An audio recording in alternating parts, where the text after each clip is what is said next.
Welcome to episode 96 of the Selling Your Screenplay podcast. I'm Ashley Scott Myers, screenwriter and blogger over at sellingyourscreenplay.com.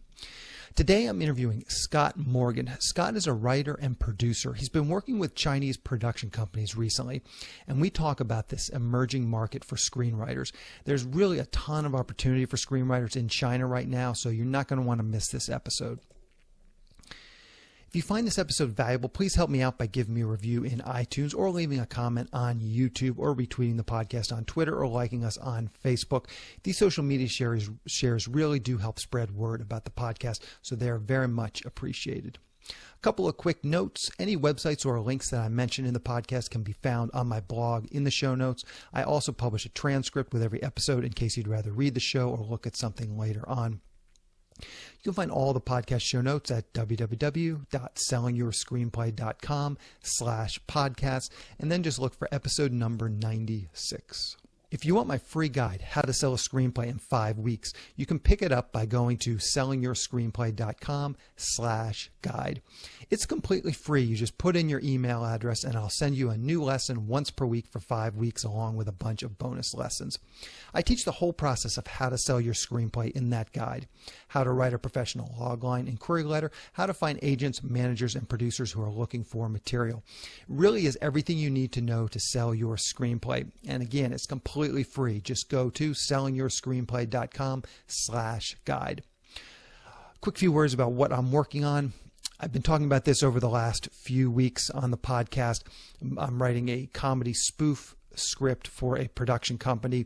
They hired me. They had an idea, a very, very loose idea. They hired me to write the script. I basically had about 4 or 5 weeks to write it. First week or two was the outline, and then the next 2 weeks were writing the first draft. And now I completed the first draft, and last week I spent most of the time just polishing up that first draft. So I sent the first draft to the producers early Friday. Have not heard anything back. I'm recording this on Monday, so hopefully they got it, and hopefully they read it over the weekend, and I'll be getting some notes back on that.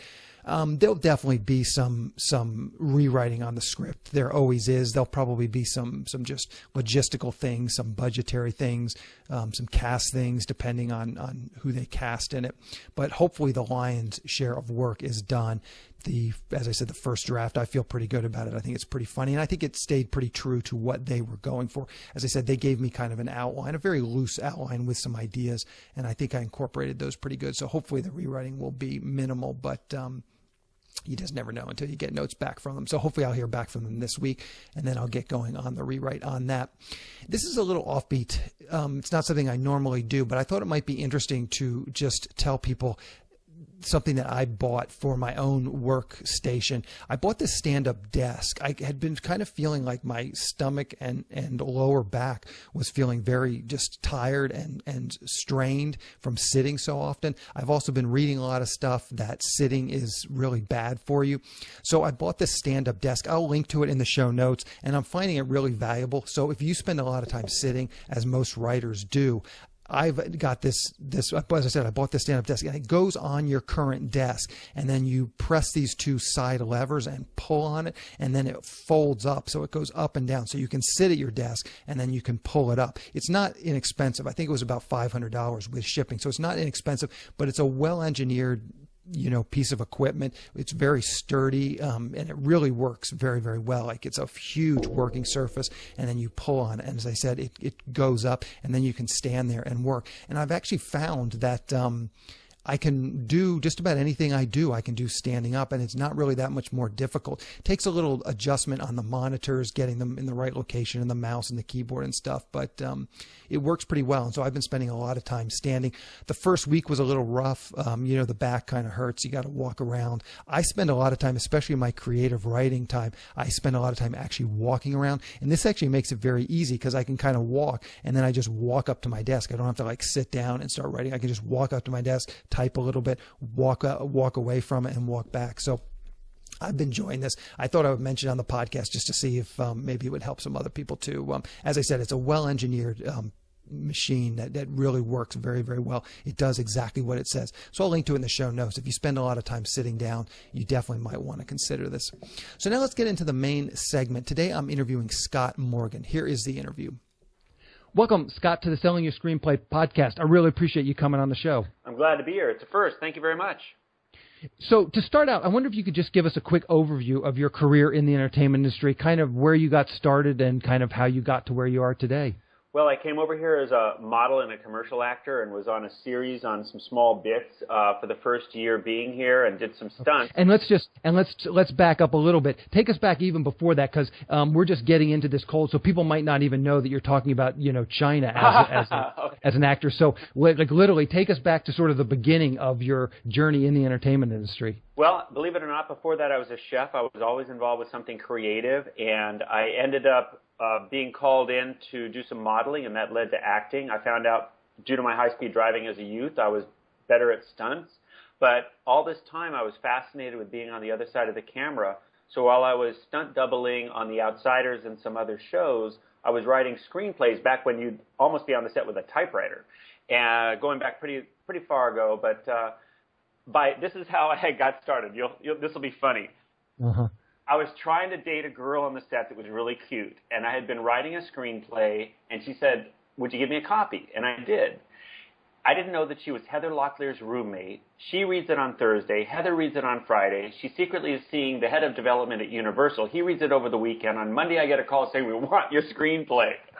Huh. I never got the date. That's awesome. Yeah.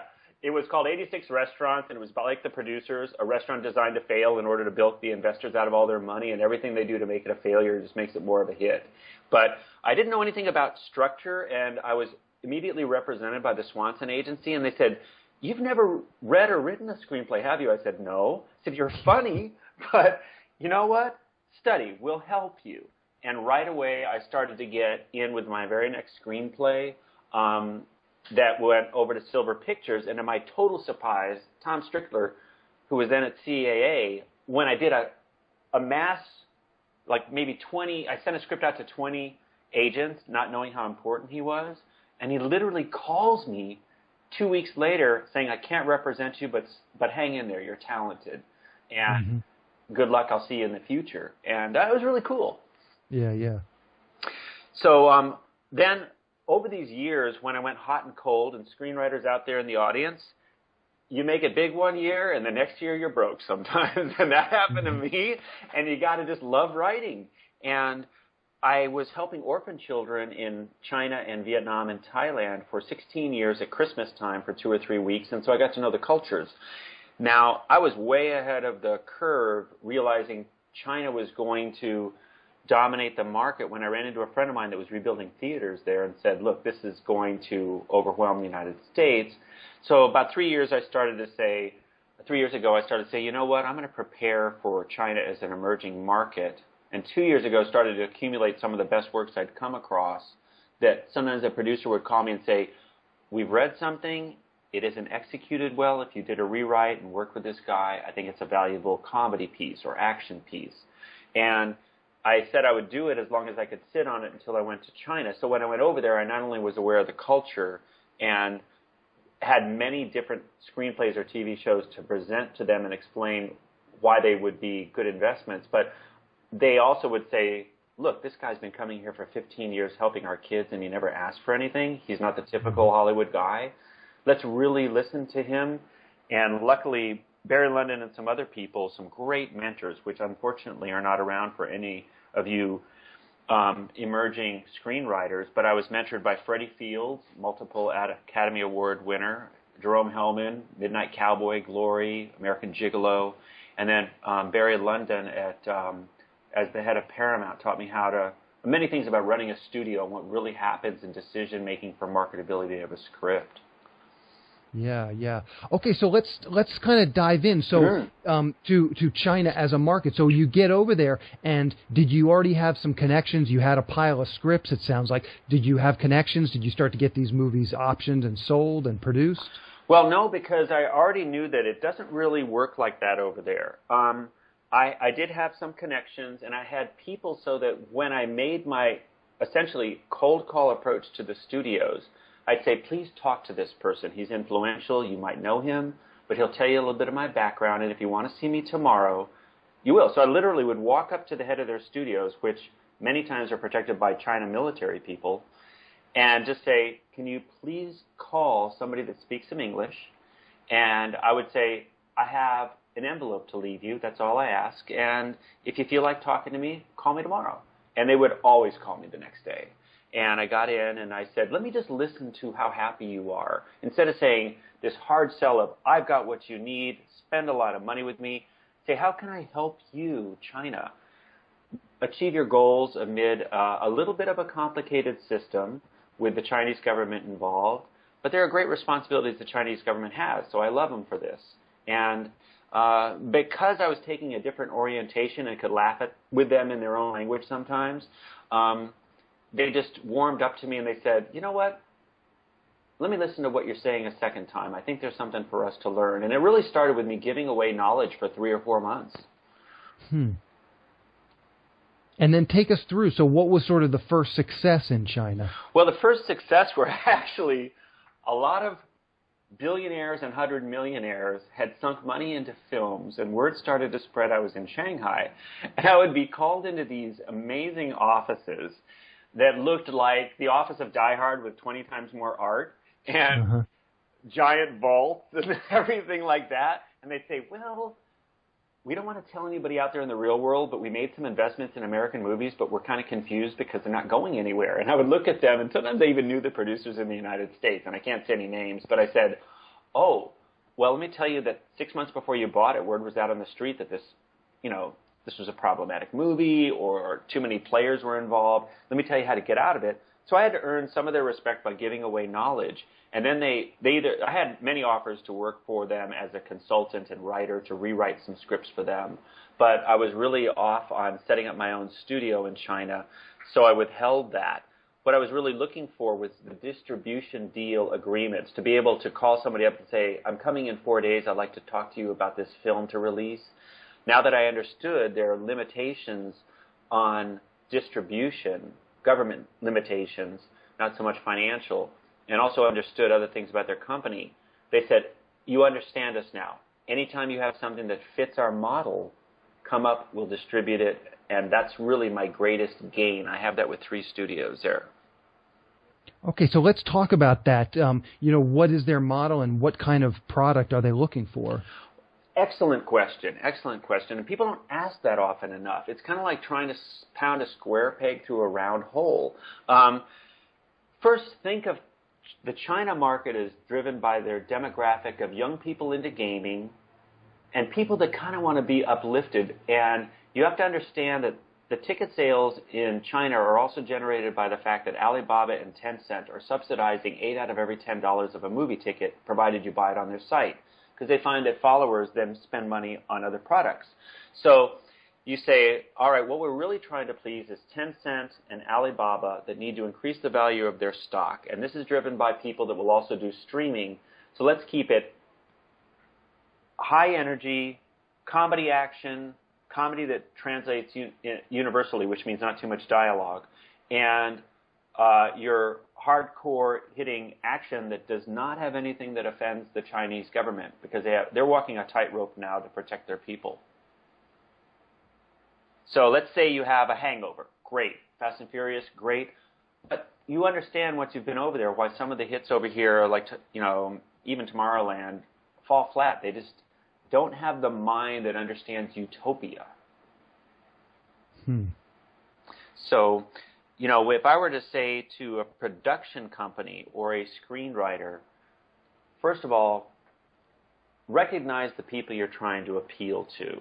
They really like to feel they're part of America, for one, that they're a part of something exciting, that they laugh, but they'll get the laughs too, which means sometimes broad comedy, but not really stupid slapstick stuff. They're getting more sophisticated. Hangover is pretty darn good example of comedy. And then your high action things like, if they were to release Rush Hour now, it would do really well. Don't try to sell them dramas. They don't want dramas. They don't want very many period pieces. They want to look into the future. And so, okay, you mentioned Tomorrowland as being something that doesn't translate. I wonder if you could give us some recent examples of films. You said Fast and Furious, Hangover. Are there some other films that are fairly recent that were, real slam dunks and translated very, very well? Well, yes, and those are divided into 2 categories: Chinese made films and American films. Now, the number of theaters there is there's so many theaters, and there's so many people that want to go to the movies, not for the first time, but maybe, only a couple of times, that with a subsidized ticket, you have many $6 to $10 million films that are breaking 200 million, surely 150 million, some of them 300 million just in China that we never see. These are movies that Lost in Thailand is a lot like The Hangover. Pancake Man is about a guy that makes crepes on the sidewalk, and one day he spills an ingredient in it and he becomes a superhero. They loved it because it was showing how everyday man is responsible for being his own hero. And it was really cool.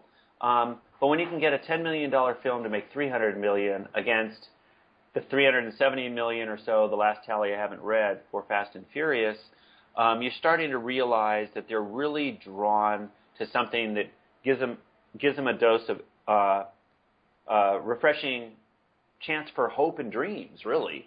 Now, Fast and Furious was an unusual thing. I was in the audience there, and what's interesting is you can tell who's not Chinese because they'll laugh sooner than the people that are Chinese reading the subtitles. So you have a laugh, a pause, and a laugh. So you see what starts to work with their audiences, and also some of the other thrills. I would say that the movies that have great trailers and a legacy will affect them more because they might have seen the earlier Transformers on pirated versions or on streaming versions that were really bad quality. So they're going to these movies to finally see them in all their glory in the theater. Now, this can't be understated that many of the American releases that did well were sequels, and the audience was primed to finally see it. Now, will this trend continue? I don't know. My money is on new emerging films like The Hangover coming out of nowhere, Juno coming out of nowhere, that are just the right sort of taste that the Chinese audience will jump on them. Probably the next thing that you might want to really discuss is the changes in the quota system in China.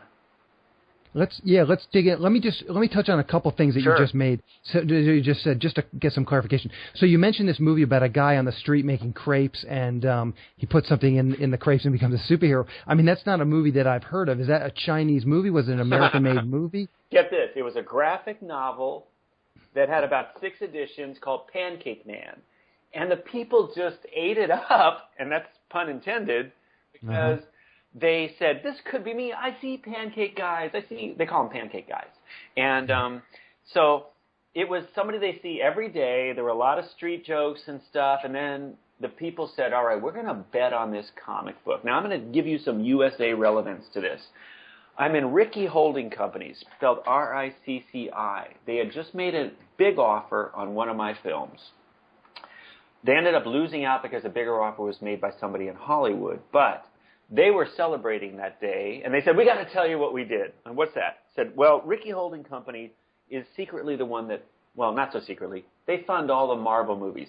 The ready cash Marvel needs that's not already covered by foreign pre-sales, they get from Rickey Holding Company of Hong Kong. So I'm in their office. They just got off the phone that the deal was closed with Marvel and Stan Lee. They had just done a new deal that, I forgot the number, but I think it was for 32 graphic novels that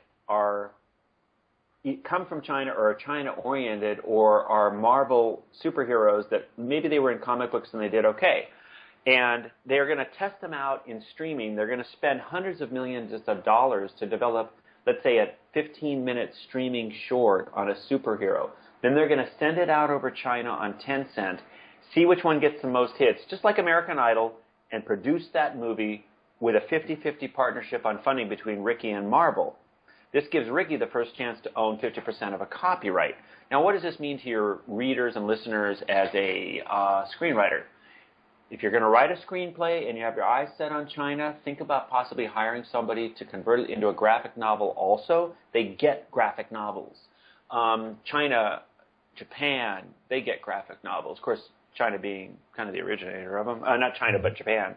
But so I'm in Rickey Holding, and they're going over the deal and how excited they are about doing all of these shorts, these short action movies that are only good enough quality for streaming. And then you start to see, what's driving some of the decision making there. They're seeking some of these action movies that the people relate to, so they're going to do a poll, or whatever they do on American Idol, and get those numbers back. It just shows how fast they're evolving as their own decision makers. And so just specifically back to this Crepes movie, was it like an American guy, or was it a movie that was essentially made purely, it was a Chinese guy on the Chinese street making these crepes, and it was essentially made just for the Chinese market? Just for the Chinese market. They didn't have intentions of it going internationally, and they lucked out. And so what are people, you keep saying these films are subsidized. What do people like, just your average guy, what is he paying to see a movie? $2. He's paying $2, and then this other company that's subsidizing, they're picking up another $6 or something? Yeah, now there's 3 companies out there: Baidu, Alibaba, Tencent. So you've got Alibaba is like Amazon, and you've got Tencent, which is, Baidu is like Google, Tencent is more like PayPal and other services that are offered in a group. So they're called BAT, B-A-T. BAT is subsidizing this because they have stakes in the movie companies that they're trying to enlarge, which is a really good other topic for screenwriters to understand what they're dealing with over there. So these are everyday people that are grabbed, like they're superheroes or everyday people in China that are grabbed off the street, just like in the movie Lost in Thailand, which made approximately $300 million in the box office. It's 2 guys that have to go to Thailand to try to get this girl, and it becomes like The Hangover. And it was just 2 ordinary Chinese guys that normally would hate each other. So let's go back. You had mentioned just a second ago, you said, let's talk about this. Refresh my memory on what you were saying there. Well, I wanted to talk about the China quota system. Yeah, okay, let's talk about that. Very misunderstood. When I first got there, it was January, and the quota was roughly 32, 33. Now, just take a step back, because I know nothing about this. So you're saying the quota system is misunderstood. Not only do I not misunderstand it, I don't even know what it is. So maybe you could tell us kind of what exactly it is to start with. China is responsible for caring for a number of people that are impossible for the American mind to comprehend.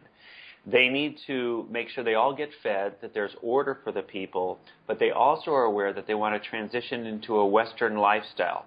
Yet they can't do this and jump away from their Chinese culture. It would be too much of a shock. It's like giving too many credit cards to a college kid.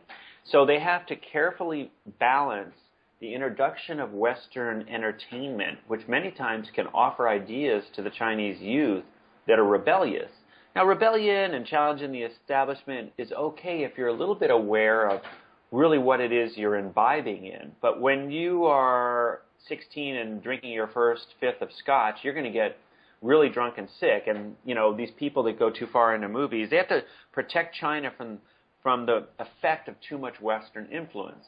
So they want to balance out the number of Chinese movies that are in the theaters and also the number of American, for cultural reasons, but for financial also, because they don't want to collapse the industry of the people that have been making Chinese movies. And when I say Chinese movies, I'm talking about kung fu movies, movies about ancient samurai warriors, and very melodramatic movies about Chinese families. Now, they had limited the quota system to 32 to 33. And when I was there, I was meeting with people saying, trust me, China's going to raise the quota limit. And they say, no, they won't. I said, they will, because $5 billion has been risked by the emerging industries in China to build theaters and games and theme parks for movies. They're going to start to, they already understand what drives capitalism. So, sure enough, they raised the quota a couple of movies. Then they announced they're going to raise it to 37. I had said 42. To my surprise, kind of, but not really, they said, we're going to raise it over 37. So in other words, they're going to allow more than 37 movies from the United States to come into China. But if a company has special interest with us and has an ample advertising budget and their movie appeals to us culturally so it doesn't deflect the interest of the Chinese too much, we will allow more than 42 movies in, which means it's limitless. Now, people have to be smart. There was one of my best screenplays, which I cannot mention the name, but right now it's already set up as a major movie in the United States. But they read it and they said, this is awesome, but it has elements that talk against the suppression of freedom and capitalism, which could be seen as anti-communist. So we cannot accept this. Now, the second thing people have to understand about the China quota system is they call it co-production when you link up with a China studio such as Wanda, which is the biggest, Hawaii Brothers, which is the second biggest, Fosun, which is the third, and Bona Film Group and the other major producers of films can be seen as a Bruckheimer influence. And the Chinese government wants to make sure that the Chinese studios benefit from American films. So they may put up almost no money or all the money. It just is all over the map. But they want to make sure that the fame for producing this movie is recognized as Chinese if they're going to take the risk. So Transformers, Fast and Furious, Mission Impossible was co-produced by Alibaba, but they had nothing to do with the production of it. They allowed it to enter China, probably paid for Chinese advertising, probably paid for a percentage of the film, but not much, but it qualified them to be co-producers. So let's say you're a screenwriter wanting to go over there. You're probably going to work for a company writing for less than WGA at first, but they want to get the taste of this American writing in under their own studio banner. But for producers misunderstand what it is that attracts the Chinese studios to them. And screenwriters need to be aware of this. It is that in order to get around the quota limitations or just to get approval from the censor board of China, the Chinese studio has to co-produce with an American. That's why you see some of these giant deals of $500 million, $700 million, $400 million. It's because they need to show that paper to the Chinese government. And then that gets you, so then you're not part of this 42 quota limit if you're co-producing with China. Many times, yes. Sometimes they'll say it's still part of it, but you have a greater likelihood to get around it. And you have two boards you have to pass. One is the censor board, and it's really strange. They'll show a lot of violence. They'll show bloody stuff. They'll cut certain scenes, of course, if they're too graphic. They have this a rule against indecency, and they don't have a rating system like PG-17 or PG or R. It's all one rating. So just this year, 2 days ago, they announced they're going to start a ratings board like our ratings board, so that some of these movies that just show cleavage, doesn't even show a bra, but just shows cleavage, are allowed into the country. And all of these things are things that I learned on the ground over there when they said, "Come on, we're going to take you in the back where we're editing, and we're going to show you what it really means to work with China." And I got to say, I love China for what they're doing. They have a duty to keep people intact with their dreams and their prosperity and their food on their table. And I can't say enough good about them because they really are walking a very tough line to give the people what they want, but also protect them from themselves. I wonder if you can go into censorship. I mean, there's obviously some obvious stuff, nudity and, extreme violence, obviously something that's knocking on the, really bashing the Chinese government. We can understand wouldn't fly. But I wonder if there's anything else that people should just be aware of in terms of what these censors may or may not approve. Well, let me see. I guess is there any sort of counterintuitive things? I mean, the stuff you've mentioned seems pretty intuitive. Yeah. Obviously, excessive violence, excessive nudity, excessive bashing of the Chinese government. But is there anything else that people need to be worried about? Let me see. Anything that has to do with, let's say, student uprising or something, rebellion for rebellion's sake, futuristic movies. I was actually surprised that some of the old Planet of the Apes would be allowed over there, but they were, because really when you look at it, it's insurrection. And that is going to be lifted as people get more accustomed to seeing challenging ideas without it meaning they're supposed to follow them. So by the time the screenwriters that are listening to your podcast now get a movie made, I don't think that's going to be as much a concern as the economic balance China has to maintain to make sure 45% of the movies in the theaters are done by Chinese directors and producers, which is another story unto itself. I wonder, too, and I'll just sort of run this by you and kind of get your thoughts. I mean, I've had conversations with producers, and, you know, one of the things that's come up, and I always am sort of just curious because it seems a little bit, it seems to run against sort of the what I talked about before with the censors. I've had, like, for instance, I had a producer pitch me an idea of basically like a Godfather type of a thing, except it's Chinese Americans in San Francisco, you know, rising up, but basically Chinese gangsters in America. And they thought this would be good for the Chinese market. And I was like, gee, is that really going to fly past the censors? Maybe you can speak to some of this, maybe to speak to some of the specific ideas. I mean, does that sound like something that actually would fly? You know, you'd be surprised to say yes, because some of the most popular movies, like SP and stuff, are about Chinese organized crime, either winning or losing. And remember, Hard Boiled from China, one of the biggest films from Chow Yun-fat, was about corruption within China. China's going through a great anti-corruption campaign. And I got to tell you, walking down the street in Shanghai or Beijing and people talk about their leader, their president, and they go, we love him. He's awesome. He's actually locking up people worth hundreds of millions of dollars that got that way because of corruption. Imagine us going after any multimillionaire in the United States saying, you know what, we're going to lock you up because we're going to get to the bottom of the fact that you made a lot of this money with deals that were questionable. So finally they're going for them. The people are behind it. What you can't say is that the Chinese government is behind this corrupt element. It would be like saying the United States is secretly endorsing DEA assassinations in order to balance the drug trade in Mexico in favor of the cartels. Now, that could be argued, but they don't want to see something that glaring. But if you say, I'm going to do a crime movie that's really awesome, like Black Rain, but it's set in China, and it's really going to point the finger at some organized China stuff, and it would fly. Now, I'll give you an example. I have a screenplay that almost was picked up by Universal a couple years ago, and it's called Atlas Punked, like Atlas Shrugged, but it's about a bunch of underground kids that decide to take on this man in Shanghai who has shanghaied the internet and is controlling flow of data and skewing it. Now, because he was Chinese, the Chinese didn't mind this script because he was a genius at manipulating the internet.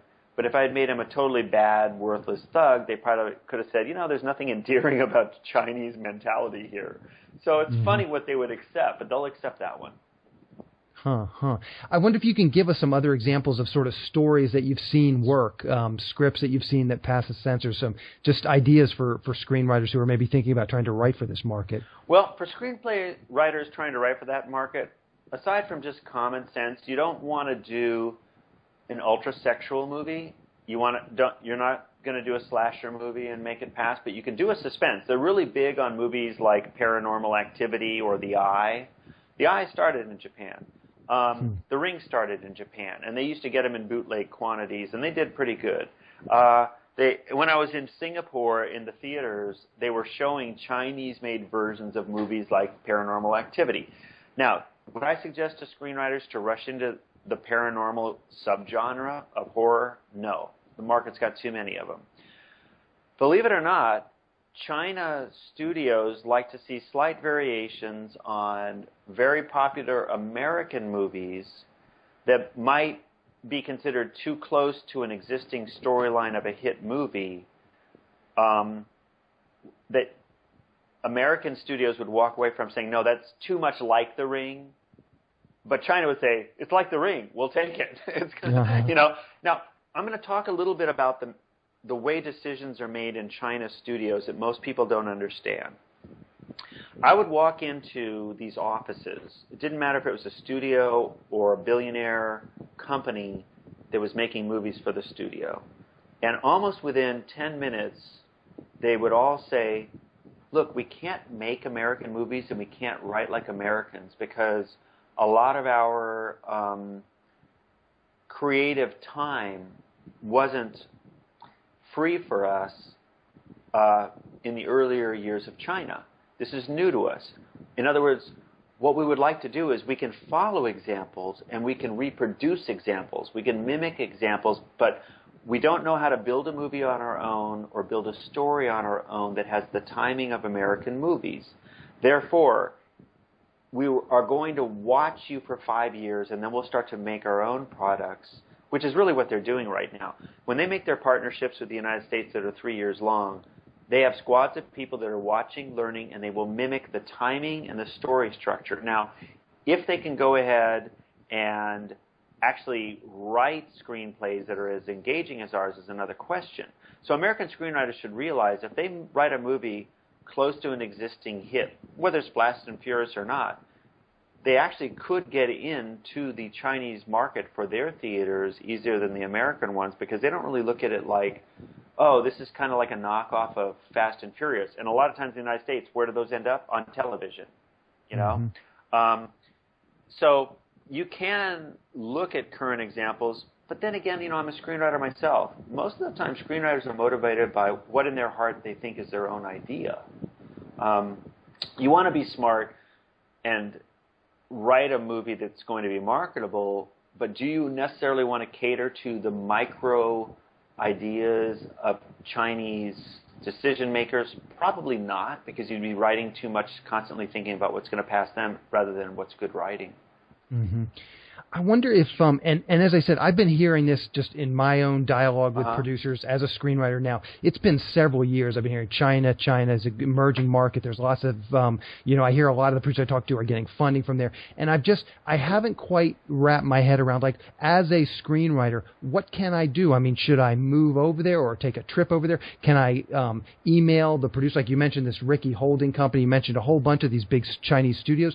Will they take spec scripts? Like, just give us some real practical tips of what a screenwriter can do. They've written a couple scripts that they feel would work, and then what? What can they do to actually get those scripts to producers or the studios over there or whatever you think it would take? That's another excellent question. No, you can't send products there and expect them to be read, partly because they don't trust their own ideas on reading your screenplay, and they don't have a development department or a D girl that's going to read it. They just don't have them. I would walk in and say, what are all these people? They said they're designing video games or stuff. They don't know how to develop from their own. They want to see, the reason they're linking up with American producers, they would tell me over and over again, is we don't know how to do these. We're counting on you to not only tell us what's tasteful and tell us how to produce it, but unfortunately for them, just tell us what the budget is. So they don't have their own people that are able to interpret budgets or anything, and they're getting really ripped off. But that's another story. As a screenwriter, if you wanted to get involved with the Chinese market and you're young, I would suggest saving up your money, move to Beijing, and work on finding a human resources company or anybody else that can get you hired on at these companies. Now, to tell you an idea about how hard but also how easy it is, I literally walked up to the receptionist at Alibaba, said, hi, this is my history, which is actually a decent history. I'm nobody famous for sure, but it was enough, and I said, I'd really love to talk with somebody here and just have a chat. And the receptionist, for some reason, decided I was worth something, and she let me talk to somebody there at Alibaba, which led to other talks. Now, if you were in your 20s, first of all, travel to China is awesome. They love young American people. They will treat you great, and you can actually find an affordable place to live in Beijing as long as you're not looking for the kind of accommodations you're really used to in the United States. You know, they're pretty rustic, like a university dorm or something. But go over there and throw yourself at the company and say, I'm from America and I want to work at any job at your company. And you will be quickly gravitated to where you're most useful. You won't be paid a lot. You're putting in your dues, just like a development girl at a production company is doing that to be promoted to a producer. Her job is to try to get a co-producer credit, and then she'll be a producer. These writers have to realize that you're not actors. What by that I mean is actors come to Hollywood and say, I'm going to be discovered in a year. But no sane writer should think that that's the case. They need to put in their dues and learn the industry, and it's an industry that's evolving very fast. You're useful to China for two reasons. One, it's good to be seen with a lot of American employees. Just right off the bat, you're valuable. Two, they want to learn from you. So learn something about the industry. If you're totally green, at least bring common sense, good screenwriting that you can get from many of your courses. But yeah. And so even speaking no English, you think someone could get some sort of a low-level job at one of these studios, Chinese studios? You mean speaking no Chinese? Speaking no Chinese, only speaking English. First of all, they need that. Second of all, you'll learn it. And third, hire a tutor. You know, if you're going to go over there, go ahead and invest $500 in a tutor that's going to see you every 3 days in the United States and learn your basic Chinese. You can do that. When you're over there, hire a cheaper one because they're really cheap over there. And they'll come into your, apartment at 5 o'clock or 7 o'clock when you're off work and teach you 2 hours of Chinese. And all of a sudden you become insanely valuable to them.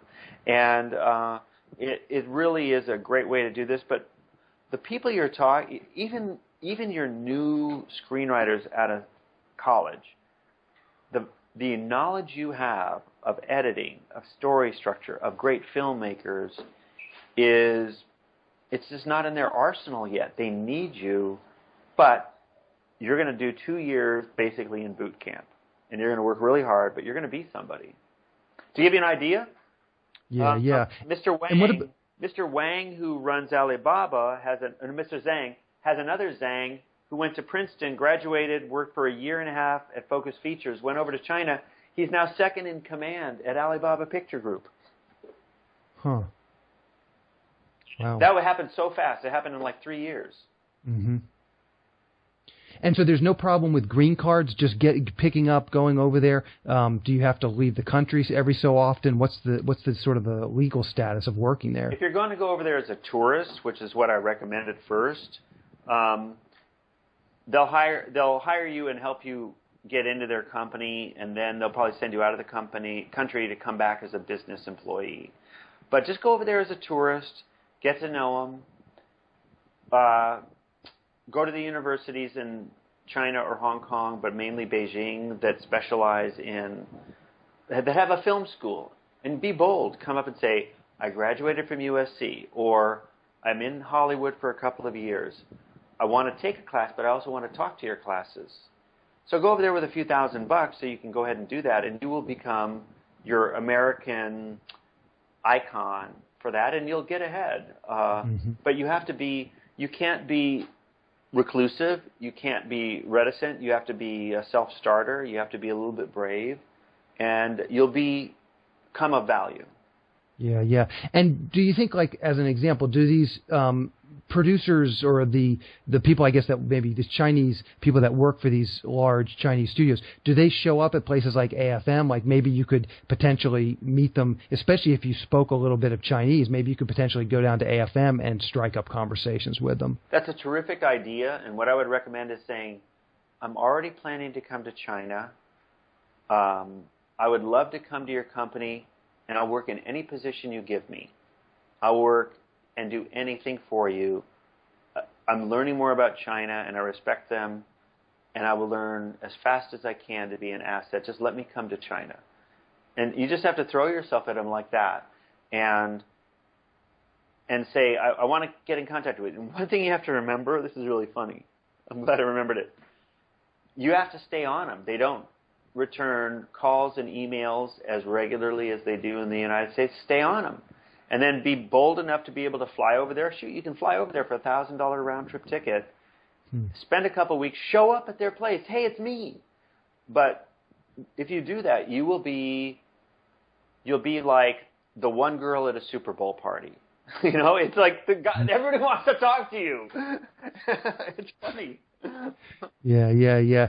Okay, so is there anything? I mean, I feel like I know so little about this market. Maybe there's some very obvious questions that I haven't asked you. And before we wrap up, is there anything that you think, gee, he really should have asked me that? Because I'd love to just, you have so much knowledge of just whatever you can tell us. Is there anything else maybe we didn't talk about that you think we should have? We covered most of the basics, but here's the biggest thing. The Chinese studios entered into massive, expensive deals right before the stock market crash. I actually consulted two of the studios there, sending them a letter in May saying, your market's going to collapse this summer. You need to get ahead of this. You need to use Hollywood to get ahead of this. Now, one of the companies followed my advice, and they're doing better. The other one didn't, and they fell for a 34% crash. The days of massive amounts of money in China are gone because of this crash. They're going to be much tighter. The only companies that have money are Tencent and Alibaba.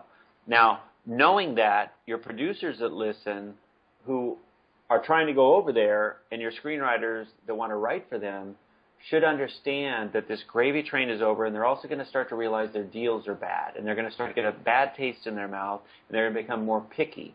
So this is all a macro look at the industry there.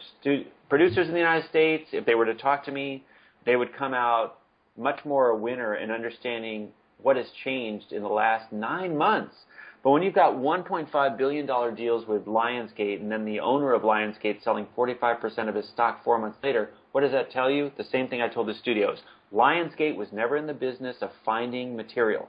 Don't send your script to Lionsgate. They never were in the development game. The owner of the stock just sold half of his stock and is going to sell the rest of it because he knows he can't deliver on the 50 or so projects he's presented that he can deliver to the Chinese studios. That's the first big thing I want to say. And I don't know how much more time I've got, but I would just say that China, even though you read a lot of things in the paper about their stock market and their economy, is 100 times in better position than the United States government in monitoring any devaluation of their currency or upset in the stock market. A very small percentage of their revenue is based on that. They're going to do just fine. And I think Hollywood is probably going to go into the dirt. In other words, they're going to go into a funding crisis in the near 9 months. This is going to make China that much more important for you to appeal to. If you're a young person, go over there. Stay in China. You're a rock star. They'll love you. Take the risk. Borrow money from your parents. Get 10 grand together and go over there. You can live for cheap. One day at lunch, you know what I ate for lunch? A bowl of cornstarch. That's when I was taken out with the peasants to eat. And, just get into it, you guys. You are in a business that is based on boldness and risk, and you can't take the risk out of it. You're young. Risk a couple years. Risk your diet. Go over there. Enjoy this fact that you happen to be in the right place at the right time, and you're the right look and the right mentality. They need you. Go on over there. There's a lot that I could tell you. I mean, we could talk for 3 hours, and you would say, wow, I'm still learning stuff. But I will say this. In Singapore, I saw in advance that Singapore would become the center of finance for China and the Americas. George Lucas went over there with his entire 200-person crew to do his last animated movie. Following the move, the New Line Cinema went over to New Zealand to take advantage of tax credits. And I have succeeded in setting up my distribution deal in a structure for taxation and corporation existence in Singapore that's so superior to American models. Just simply put, you pay 10% in taxes there and 50% in the United States. Right off the bat, you keep 40% more of your box office and toys. And when you're talking about $1 billion, that's why George Lucas did it. Now, it became so appealing that I'm back in the United States for a month only because American companies have said, we want to invest $25 million. We want to invest $50 million. We want the advantage of being in Singapore where you're 3 to 7 hours away from Beijing or Hong Kong, and you're not considered an American production. We can get around the quota rules and make a fortune just in China, 200 or 300 million, before we even hit the American market. If your screenwriters are so bold, go over there and get into something like this. Yeah. Well, sound advice. Yes, Scott, I think we could probably talk the rest of the day, and I would still be learning. So I appreciate your coming on. I always like to wrap up the podcast interview just by saying, how can people keep up with you and follow you? If you have a Twitter account, maybe mention your Twitter handle, Facebook, blog, email, whatever you're comfortable sharing, and I will gather all that up in a link in the show notes. But you can just mention it now, and then people can potentially touch base with you. Well, the main thing is I'd say you and I are probably at the start of a continuing relationship, and I'd love to have more talks with you from Singapore and Beijing.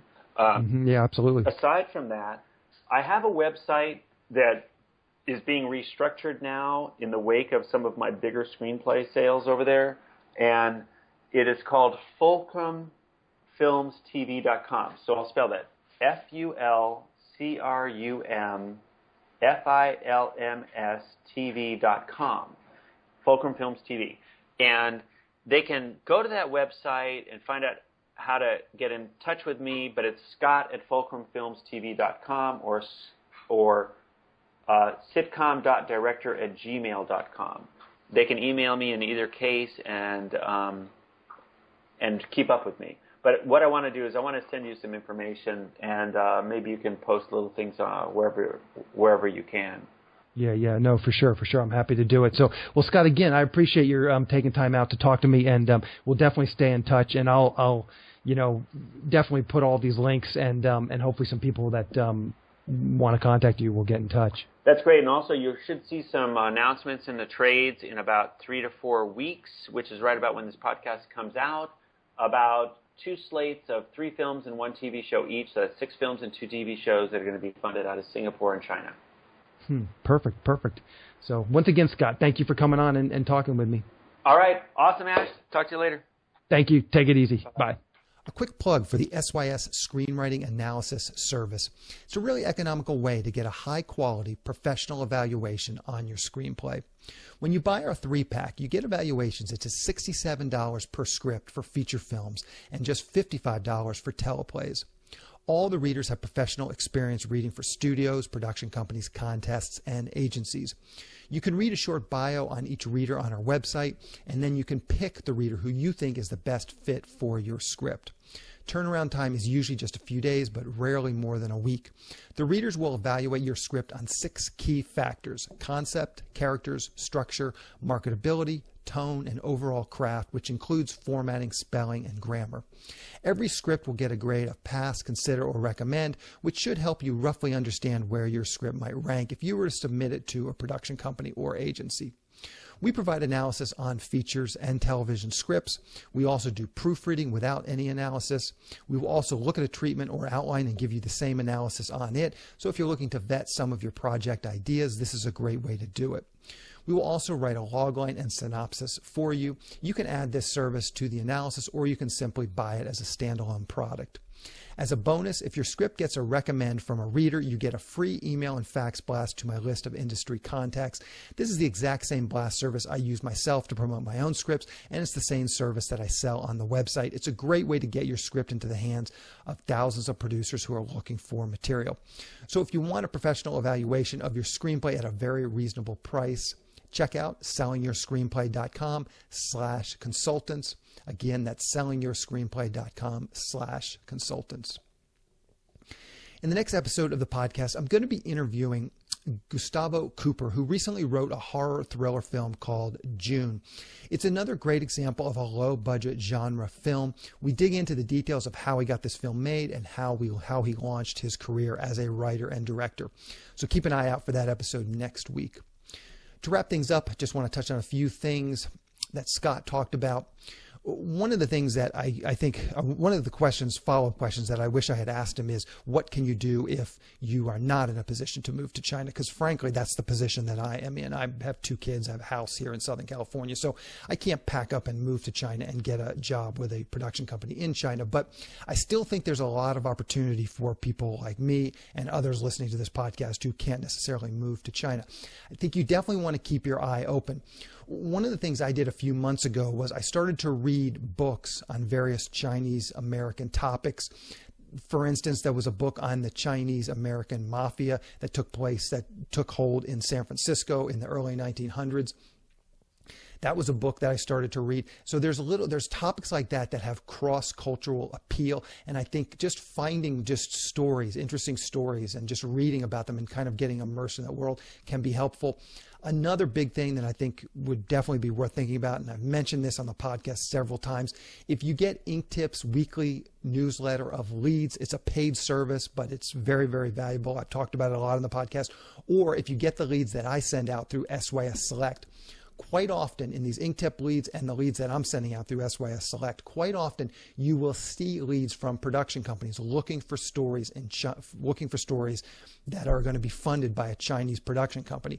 And these stories, as I said, sometimes they'll be stories with cross appeal where they can appeal to the US and the Chinese market. A lot of times, though, they're just stories that are purely take place and shot over in China, and they're purely made for the Chinese market. Getting these leads is a great way to start to understand exactly what production companies are looking for. There's a certain subtlety to this, and no matter how much I talk about it on the podcast or try and explain it, getting it from the horse's mouth, actually getting these leads, reading the description of what these producers want, there's a subtlety to it that I simply will never be able to explain. And unless you experience it yourself, it will be kind of hard for you to fully understand what these leads actually look like. So I highly recommend that. Obviously, I recommend my own service, because I provide it, but I also do recommend Ink Tips weekly newsletter service as well. You get a weekly email and there'll be lots of leads in there. So definitely consider that. And as I said, it's a real good way of getting firsthand knowledge. Even if you don't have a script to submit to the production company at that particular time, it's a real good way of seeing what real producers are looking for. And some of these requests that we get coming through these leads that I'm sending out, they're very, very specific. And I've talked about them before on the podcast, but they're very, very specific. But getting an understanding of sort of a general idea of what they're looking for and seeing some patterns week after week, seeing certain patterns with these leads month after month, that can really help you, and it can really help you focus your own writing and your own storytelling and what projects, all of us as writers, we've got dozens of ideas. What's the next spec script I'm going to write? You might have 3, 4, 5, 10 ideas that you think are pretty good. Understanding what the marketplace is looking for might really help inform you what spec script you should write now, and it also might help you option and sell that script down the road. So also, I've been thinking about the upcoming 100th episode. This episode's 96, so it's just in 4 episodes away. What I thought might be interesting idea for a special 100th episode would be to answer listener questions. So if you have any screenwriting related questions, really anything related to screenwriting, just email them in to me. My email address is info@sellingyourscreenplay.com. Put in the subject line 100th episode question, something just so I can kind of know, because I get a lot of questions every day from people, and I do try and answer most of these questions. So if you just send me a question, I might just send you an answer. So if you want it answered on the air on the 100th episode, just put something in the subject line, 100th episode question. Definitely check out my FAQ page. If you go to sellingyourscreenplay.com, there's an FAQ link at the very top in the header links. There's one that says FAQ. Click on that. That's my frequently asked questions. Definitely check that out. If you've never looked at that, check that out. I'll link to that in the show notes, but check that out because a lot of the same questions come up over and over again, and I've tried to answer those in the FAQ. I won't probably spend time answering those types of questions in the 100th episode. Something new, I would, big, broad questions, something that we can really create a topic around, a real discussion around, I think might be interesting. So anyways, email those questions in. If you have anything screenwriting related, info@sellingyourscreenplay.com. Again, just put something in the subject line, something like 100th episode question, just so I know that's what you want. That's how you want the answer, the format of the answer. Anyway, that's the show. Thanks for listening.